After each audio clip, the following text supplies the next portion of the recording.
तेलंगाना बहुत महत्वपूर्ण इसलिए है क्योंकि अब यहां पर कांग्रेस को अपना दम दिखाने का एक बड़ा मौका मिल रहा है।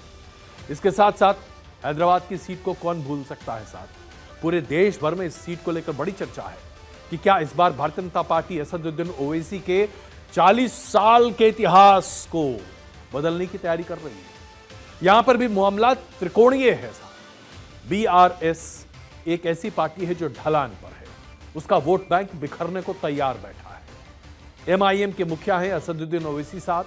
हैदराबाद और सिकंदराबाद के इस पूरे इलाके पर उनका पकड़ अच्छी है, लेकिन म्युनिसिपल चुनाव में भारतीय जनता पार्टी ने उनके दांत खट्टे कर दिए और उसके बाद माधवी लता उम्मीदवार के तौर पर उनके सामने क्या खड़ी हुई, मामला जो है वो एकदम रोचक हो गया है। एमआईएम के लिए यह लड़ाई अस्तित्व की लड़ाई है।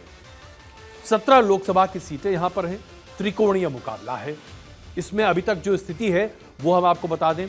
पिछली बार किसको क्या वोट शेयर मिला था। बीआरएस, जिसका अब एक तरह से बहुत ही ढलान पर यह पार्टी चल रही है, उसके पास 9 सीटें थी और उसके पास जो वोट परसेंटेज था वो 41.7% था। भारतीय जनता पार्टी के पास 36.3 लाख वोट मिले थे और भारतीय जनता पार्टी 4 सीटें यहां पर जीतकर 19.6% वोट शेयर के साथ खड़ी थी। कांग्रेस को यहां पर 3 लोकसभा सीटों में सफलता मिली थी और कांग्रेस को 29.8% वोट शेयर मिला था। यानी कि भारतीय जनता पार्टी ने 4 सीट जीतकर यहां अपनी अच्छी उपस्थिति दर्ज कराई थी। अब मौका भारतीय जनता पार्टी के लिए है कि तेलंगाना में वो किस तरीके से कांग्रेस के दांत खट्टे करती है, क्योंकि अभी विधानसभा के चुनाव में कांग्रेस ने जबरदस्त तरीके से अपनी वापसी की है। एमआईएम का वोट शेयर 2019 में 2.8% के आसपास था। अभी जो मौजूदा समीकरण है उसके आधार पर कांग्रेस की एक हवा, एक लहर विधानसभा चुनाव के साथ साथ देखने को मिली है और बीआरएस को लेकर और केसीआर को लेकर लोगों के प्रति बहुत ही उदासीनता है। लोग बहुत ज्यादा भरोसा बीआरएस की रेवड़ी वाली राजनीति पर नहीं कर रहे हैं। इसलिए जो वोट शेयर का गड़बड़ है वो अब आपके लिए समझना जरूरी है। विधानसभा में क्या हुआ? विधानसभा में कांग्रेस का वोट शेयर जो कि पहले 11% था बढ़कर 39.4% हो गया। बीआरएस को 10.5% वोट शेयर जो था वो उनका अभी मौजूदा है, उनका वोट शेयर 37.3% घटा है और बीजेपी का वोट शेयर 13.9% हो गया है, जो कि पहले के मुकाबले लगभग दुगना हो गया है। शहरों में भी बीआरएस को काफी नुकसान पहुंचा है और यहां पर कांग्रेस को भी फायदा पहुंचा और भारतीय जनता पार्टी ने भी अपनी पकड़ मजबूत की है। लेकिन भारतीय जनता पार्टी के मुकाबले कांग्रेस की पकड़ तेलंगाना के रूरल एरियाज में, ग्रामीण क्षेत्रों में जबरदस्त है। ऐसे में अब यहां पर बहुत ही हालात रोचक होते जा रहे हैं कि क्या कांग्रेस इस बार उस जगह को इख्तियार कर सकती है जो बीआरएस की थी। अगर बीआरएस का वोट शेयर कांग्रेस के पास चला जाता है इस बार के लोकसभा के चुनाव में, तो तकरीबन 8 से 9 सीट कांग्रेस को मिल सकती है और इसकी बहुत बड़ी उम्मीदें कांग्रेस लगाकर बैठी है। दूसरी तरफ भारतीय जनता पार्टी का यह मानना है कि इस बार तेलंगाना में राजनीति कई मुद्दों पर होगी जिसमें हिंदुत्व काफी प्रभावी होने जा रहा है और उसके साथ साथ विकास की बयार। ऐसे में प्रधानमंत्री नरेंद्र मोदी का चेहरा तेलंगाना में काफी बड़े पैमाने पर चल रहा है। भारतीय जनता पार्टी को उम्मीद है कि 2019 में 4 सीटें मिली थी, लेकिन इस बार कम से कम 8 या 9 सीटें उसे मिल सकती हैं।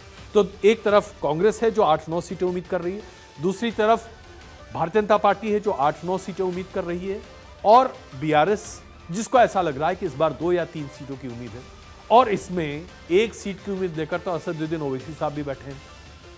हैदराबाद एक ऐसी सीट रही है जिसे हम पारंपरिक तौर पर ओवैसी परिवार का गढ़ मान सकते हैं, लेकिन इस बार भारतीय जनता पार्टी ने वहां एक ऐसा नेतृत्व सामने रखा है, एक ऐसा उम्मीदवार है डॉक्टर माधवी लता, जो कि असदुद्दीन ओवैसी को वो सब कुछ करने के लिए मजबूर कर रही हैं जो शायद ओवैसी साहब ने बीते कम से कम 10 साल में तो किया ही नहीं था।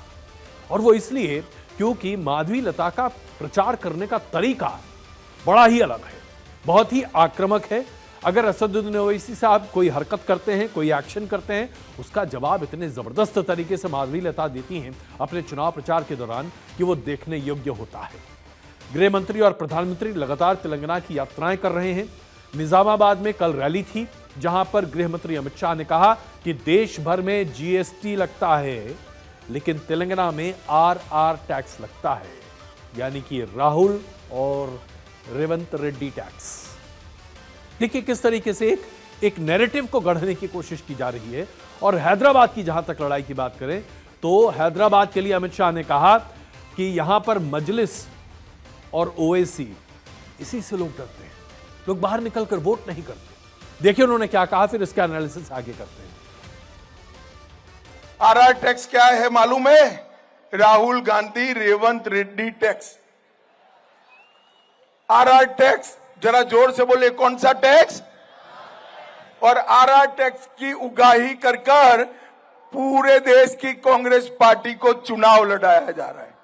भाई आरआर टैक्स में पैसा किसका जाता है? तेलंगाना की जनता रखा जाता है।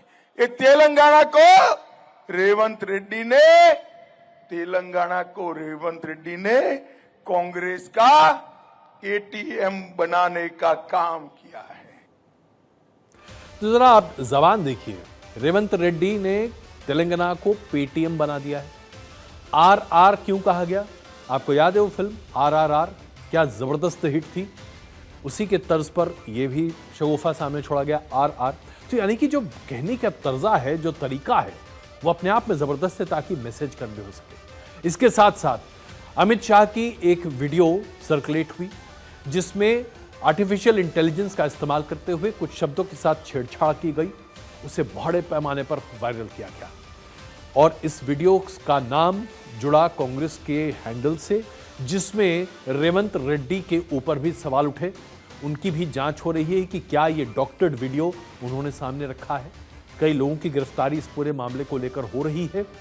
कुल मिलाकर देखा जाए तो तेलंगाना की स्थिति अभी यह है कि रेवंत रेड्डी को एक बड़ी ताकत के तौर पर वहां देखा जा रहा है। उनकी यह अग्नि परीक्षा है। अगर कांग्रेस के खाते में उतनी सीटें जा पाती हैं जिसकी कांग्रेस उम्मीद करती है, तो रेवंत रेड्डी एक बड़े पावर सेंटर के तौर पर कांग्रेस में उभरते हुए दिखाई दे सकते हैं। इसके साथ साथ अगर हैदराबाद में उलटफेर हो गया और डॉक्टर माधवी लता ने असदुद्दीन ओवैसी के दांत खट्टे कर दिए, तो एमआईएम को पूरे देश में अपने अस्तित्व की लड़ाई लड़नी पड़ेगी। एमआईएम का अच्छा प्रभाव महाराष्ट्र, बिहार, उत्तर प्रदेश, बंगाल, इन सभी राज्यों में है। खास करके महाराष्ट्र और बिहार में एमआईएम का प्रभाव ठीक ठाक है, वहां पर उनके विधायक और सांसद भी हैं। ऐसे में असदुद्दीन ओवैसी की हार एक बहुत ही गलत मैसेज उनकी पार्टी के लिए रखेगा और हो सकता है कि एमआईएम इस पूरे मामले में टूटती हुई भी दिखाई दे। ऐसे में एक वीडियो आया जिसमें चीजों को देखिए कैसे वक्त पड़ने पर आदमी को क्या क्या नहीं करना पड़ता है। असदुद्दीन ओवैसी साहब एक मंदिर में पहुंचे, वहां पर उनके ऊपर भगवा रंग का एक गमछा लगाया गया। उनके समर्थक ने तुरंत उनका गमछा उनसे छीन लिया कि भाई हटाओ, इससे पहले कि इसका नेगेटिव इंपैक्ट आ जाए। साहब, चुनाव में कलर का भी कितना सिग्निफिकेंस है। अगर भगवा लगा लिया तो प्रॉब्लम है, हरा लगा लिया तो प्रॉब्लम है।